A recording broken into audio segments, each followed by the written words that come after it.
নির্মল ঘোষকে আমি কোনো অবস্থায় সমর্থন করব না। নির্মল ঘোষ যদি দোষ করে থাকেন 100% শাস্তি হবে। নির্মল ঘোষ যদি দোষ করে থাকেন সিবিআই এতদিন অ্যারেস্ট করেনি কেন? আবার অন্য দিকটা দেখতে হবে, অনেক সময় পাড়া প্রতিবেশীদের কাছে কোনো বিপজ্জনক ঘটনা ঘটলে, কোনো পরিবারে বিপজ্জনক ঘটনা ঘটলে জনপ্রতিনিধি বা প্রতিবেশীদের সাহায্য করতে অনেক সময় এগিয়ে আসতে হয়। এখন সেই সাহায্য করার পরিণামে যদি পরে সেটা অপবাদ, কলঙ্ক, অপরাধ হয়ে ফিরে আসে, তো তাহলে তো লোকে এবার পাড়া প্রতিবেশীকে সাহায্য করার আগে দুবার ভেবে দেখবেন। আমি নির্মল ঘোষকে কোনো সাপোর্ট করব না। যদি প্রথমেই সিবিআই আসার পর সিবিআই অ্যারেস্ট করে নিত, তথ্য প্রমাণ থাকতো, তাহলে একরকম হতো।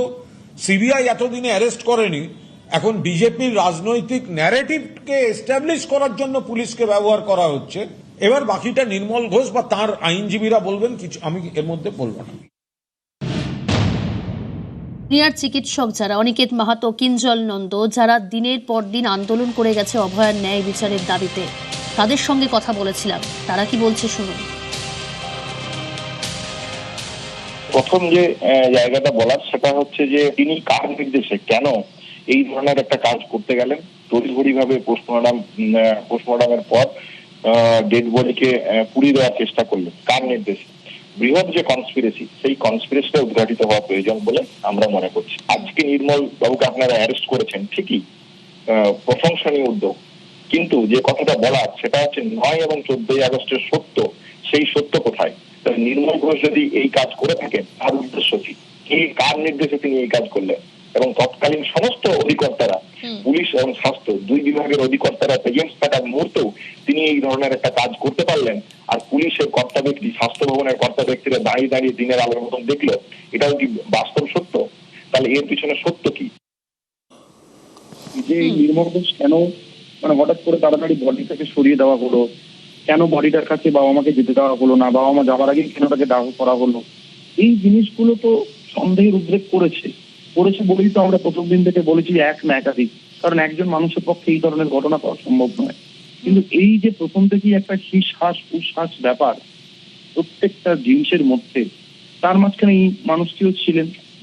গ্রেফতার খুবই ভালো, কিন্তু আমার কথা হচ্ছে যে আসল দোষী কেন এই ঘটনাটা ঘটলো এবং এর পিছনে সত্যি কারা আছে, সেইটা বের করাটা খুব বেশি জরুরি বলে আমার মনে হয়। এবং এই যে 14ই আগস্ট আসছে, সেরকম যারা ভ্যান্ডালিজম হয়েছিল, কেন হলো, কি কারণে হলো, এত কেন রাগঢাক, এত কেন লুকোচুরি, এই বিষয়গুলো একটু জানাটা খুব প্রয়োজন বলে আমার মনে হয়। গ্রেফতার নির্মল ঘোষ। পানিহাটির প্রাক্তন তৃণমূল বিধায়ক নির্মল ঘোষকে গ্রেফতার ওড়িশা থেকে। অভয়ার দেহ তড়িঘড়ি সৎকারের অভিযোগ, কার্যত ছিনতাই করে সৎকারের অভিযোগ নির্মল ঘোষের বিরুদ্ধে। এফআইআর এর নাম নির্মল ঘোষের। সেই নির্মল ঘোষ গ্রেফতার, ওড়িশা থেকে গ্রেফতার নির্মল ঘোষ। নির্মল ঘোষের বিরুদ্ধে এফআইআর, অভয়ার বাবার। ওড়িশা থেকে গ্রেফতার করা হয়েছে পানিহাটির প্রাক্তন তৃণমূল বিধায়ককে।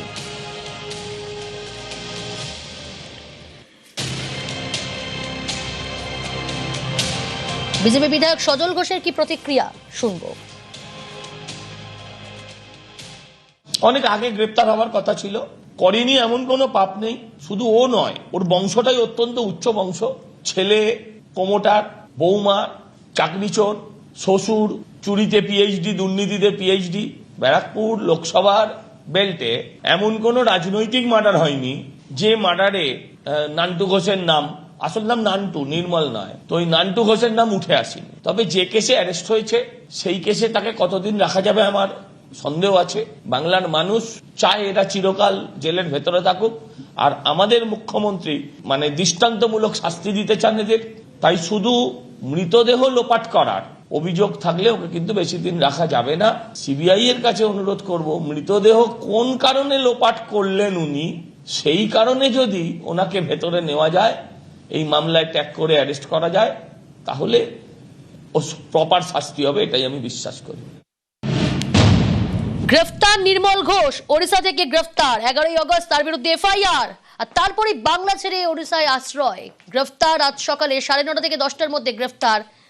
নির্মল ঘোষের গ্রেফতারির পরই মিষ্টি মুখ পানিহাটিতে, একে অপরকে মিষ্টি খাওয়াচ্ছেন, সেই ছবি দেখাচ্ছি আপনাদের। মিষ্টি বিলি করা হচ্ছে।